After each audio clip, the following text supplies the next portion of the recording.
Hello, everybody, and welcome again to A Shortstop with a Shortstop.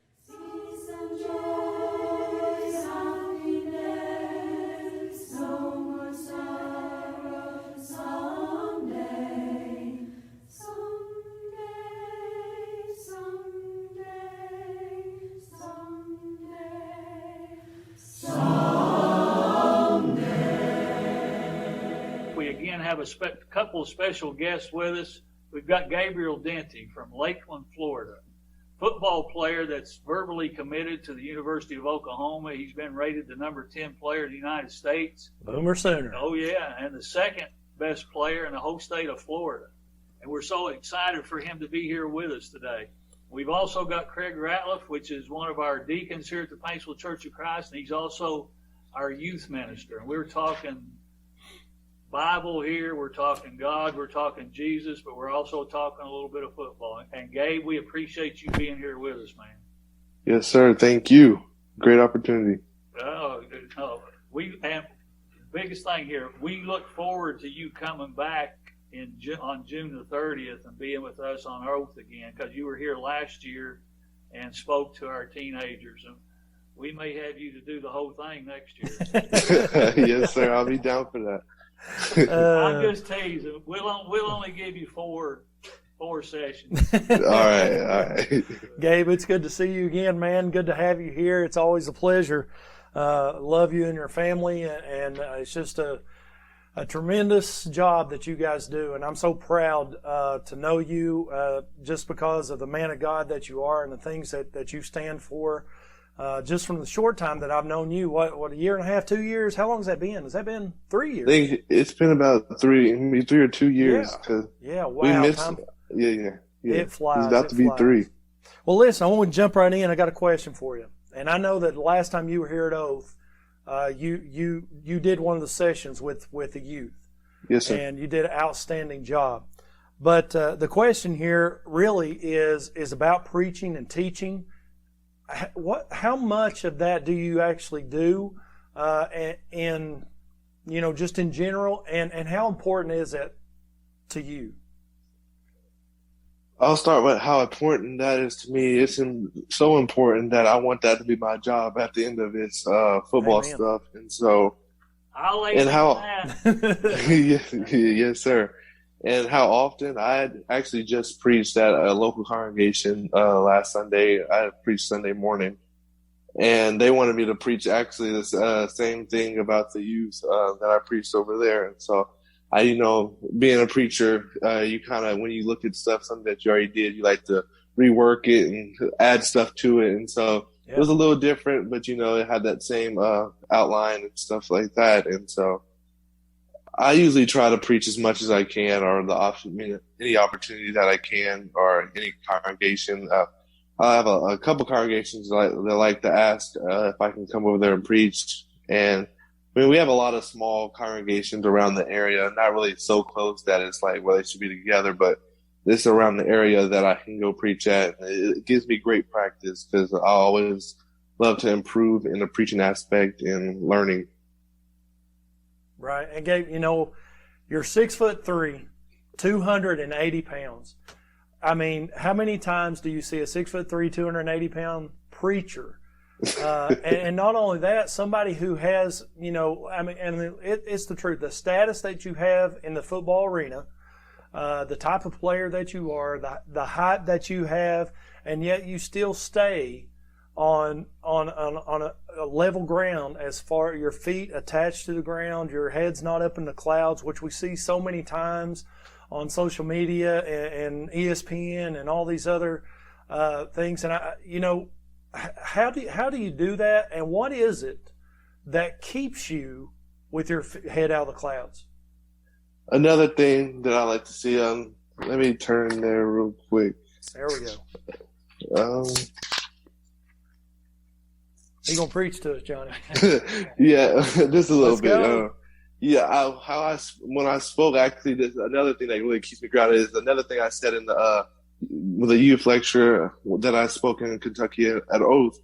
I made an example in Acts 12 verses 20, and that's one of the biggest deterrents I have, because as you see here, it also in verses 1, it says, "Now about that time, Herod the king stretched forth his hand to vex a certain of the church, and he killed James, the brother of John, with the sword.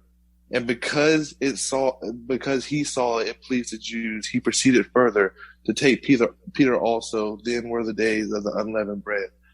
And so you see there, this is what Herod had not yet, but he, already know he has a big head, and this is where he thinks he's the stuff, thinks he's as great as he thinks he is. But then if you fast forward, I think it's around 21, and it says, upon a set day, Herod arrayed in a royal apparel, sat upon his throne, and made an oration unto them. And the people gave a shout, saying, "It is the voice of a God, and not of a man." So as you see there in verse 21 and 22, you see that Herod's kind of getting real big and very cocky, as we like to say. And it says, "And immediately the angels and the Lord smote him, and because he gave not God the glory, and he was eaten of worms, and gave up the ghost." You see there, that is something that will keep me humble, because he gave not God the glory, because I wouldn't be where I am without God, because I couldn't have the talents that I had. I couldn't even have the parents that I had without God.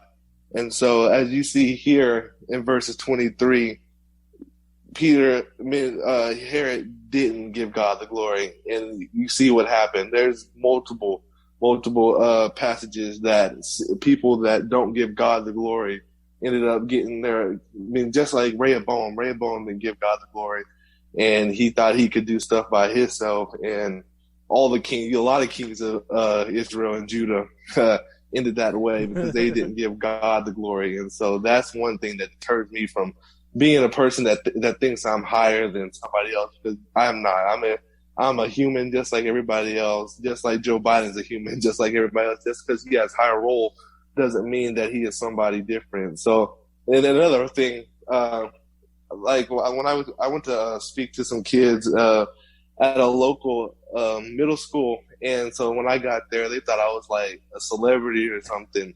And then every time I talked to them, they're like, "You would talk to me?" Like, people come to me like, "Why are you talking to me?" I'm like, I mean, what's the difference? I mean, you're a human just like I am. I really have no problem talking to anybody. So, and when I respond to somebody's text, like, because people like to text me a lot or give their opinions on Instagram or something like that, and I reply back, and they're like, "Whoa, I'm so happy that you replied back." I'm like, it doesn't really matter. I don't think I'm greater than anybody.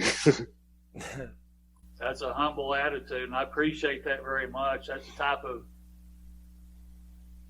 that's how God wants us to be. That's just bottom line. That we treat everybody the same, and hopefully they'll treat us the same too. Yes, sir. Let me go into this is a loaded question, okay? All right. Yeah, we have EYC, and we have a lot of different things that we can do with our youth. Like we have Oath here. You go and speak to the youth. And you're still a teenager.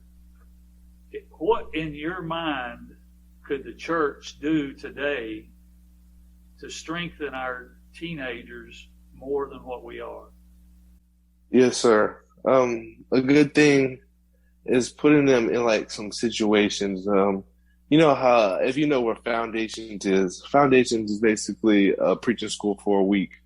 And we, us boys had to have a lesson prepared by the end of the week. And I just recommend that a lot of kids like to go to things like that. I know we don't want to like just be there, and because some people have like anxiety or something, not really, anxiety, and they don't like to get up in front of people. But eventually, if you want to be in that profession or not in that profession, all men do need to be able to have somewhat knowledge of the gospel and be able to proclaim it in any circumstance. And so it's always good to be able to learn how to do things. And like Ladies' Day, men conferences that we have, like the Men Development Conference in BCS and College Station, those are always good things because you hear different things from different preachers and different styles, and those things that we can apply to our everyday life. Because we need to learn, because thing is, we're not having enough youth learning how to preach, learning how to actually be an elder, learning how to be a deacon, or even want to do those things, because sometimes they think those things are burdens and they don't want to be in that situation. So that's just one Do you thing. think we need to have more leadership programs? I believe so. Yes, sir. Most definitely. People, I mean, a lot of people, kids can change their minds being preachers and stuff. Like, I heard my dad's a preacher, and I've heard him preach all my life, and I know all the things that go through preaching, all the crazy things that go on during my dad's job being a preacher, all the good things that go on during those things. And so I know what's coming, and we kind of need to inform the kids what happens during preaching, because there's always going to be good times, great times. When somebody gets baptized, it's always a great thing, but there's always going to be trials, especially when you're preaching. You're always going to be somebody in the congregation that's not on board with what you're saying, and so like there's going to be trials in preaching and stuff. So we just need to inform more people about that. And you know, you've talked about your mom and dad, and I've known them for quite some time. I've known your dad a little bit longer, and he and I kind of struck up a friendship from the very beginning at BCS there in College Station the first time that we met. But just from, you know, you can kind of go at this different ways. We can go at this as speaking to maybe parents who have young ones, or we could go at this as youth who have strong parents in Christianity. But how important is it, or was it, for you to have two strong parents loving God and being Christians and raising you the way that they have?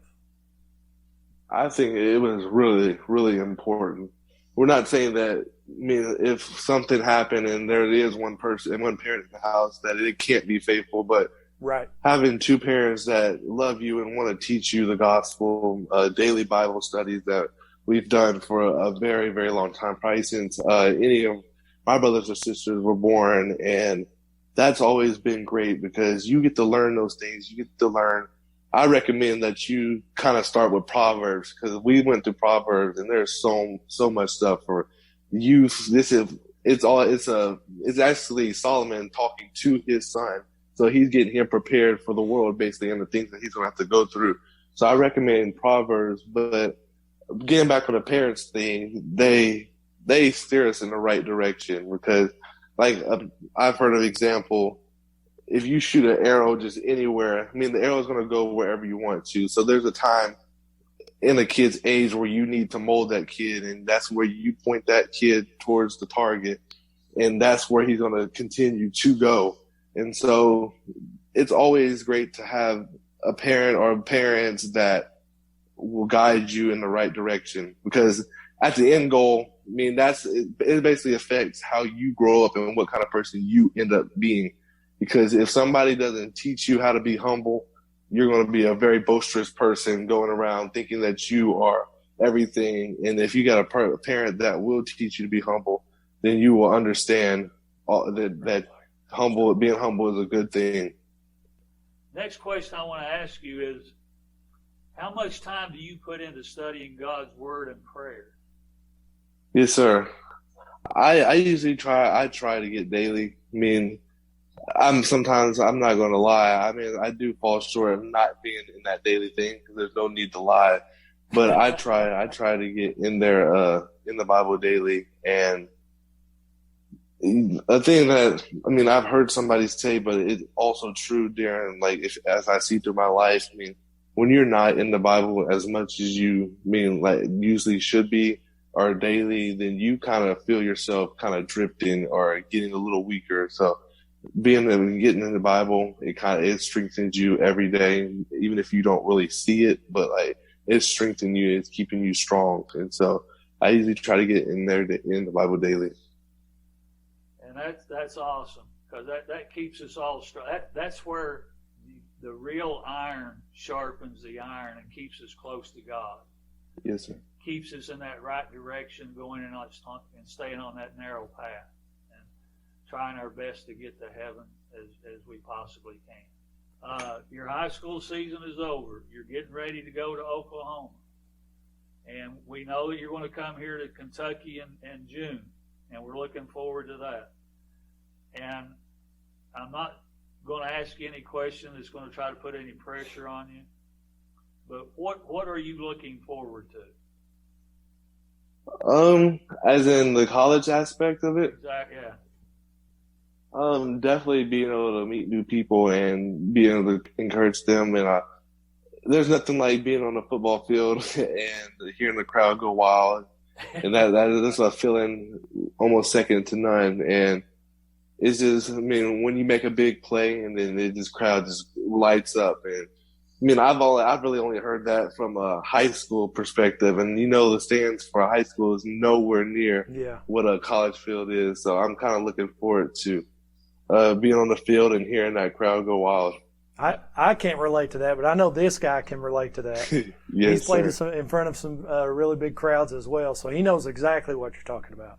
You can't even hear the guy next to you sometimes. Yes, sir. But if Craig was the recruiter and he was the head coach at the University of Kentucky, which you promised you'd come to and you never did visit. Oh No, I'm kidding. Yes. Absolutely tickled to death, man, that you've been on the program with. Because you can have so much influence on some young people. Absolutely. That it's unbelievable, and we want you to continue to do that.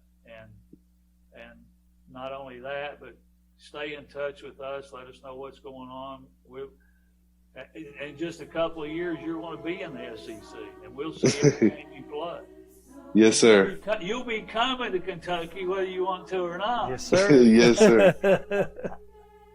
Thank you again, everybody, for being with a shortstop.